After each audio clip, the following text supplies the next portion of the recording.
જેના જીવનમાં સંતોષ હોય ને એ જ મોટો ધનવાન છે. દરિદ્ર કોણ? સહી ભવતી દરિદ્રી યશ તૃષ્ણા વિશાલ. એની તૃષ્ણા વિશાળ છે એ દરિદ્ર છે.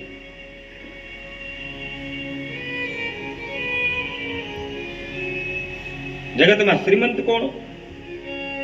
જે સંતોષી છે તે. આપણે જે શ્રીમદ ભાગવતના આ જ્ઞાન યજ્ઞનો જે પ્રારંભ કર્યો છે,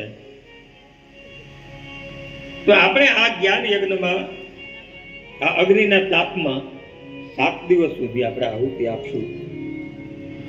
અને એમાં આપણે શું હોમવાનું ખબર છે? આનું હુતદ્રવ્ય કયું છે? આ જ્ઞાન યજ્ઞનું હુતદ્રવ્ય એ છે કે આપણે આપણી બુરાઈઓને હોમી દેવાની છે. આપણા તમામ દોષોને અમે હોમી દેવાના છે. અને આ જ્ઞાન રૂપી યજ્ઞમાં એના અગ્નિમાં તપીને આપણે શુદ્ધ બનવાનું છે.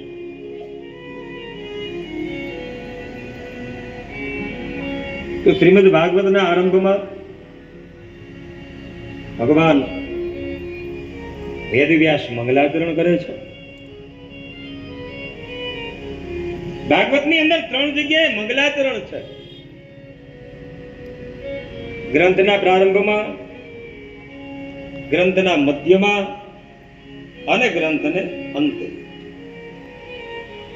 આ 3 વાર મંગલાચરણ છે. એટલે અહીંયા વ્યાસજી મહારાજ એવું કહે છે કે આપણે પણ 3 વાર મંગલાચરણ કરવું જોઈએ.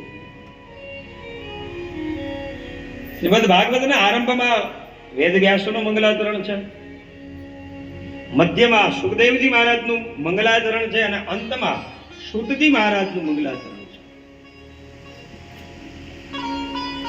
એવી રીતે આપણે પણ દિવસમાં 3 વાર મંગલ આચરણ કરવું જોઈએ.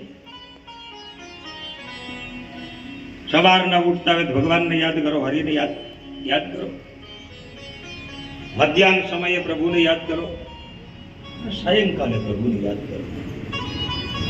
અને એને જ આપણા ઋષિ મુનિઓએ ત્રિકાલ સંધ્યા કહી છે.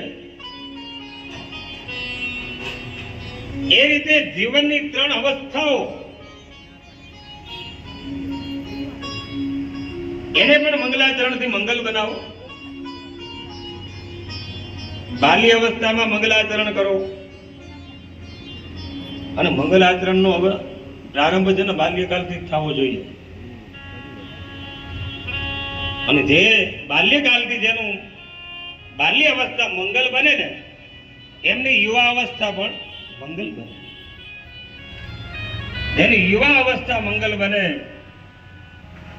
એની વૃદ્ધાવસ્થા મંગલ બને.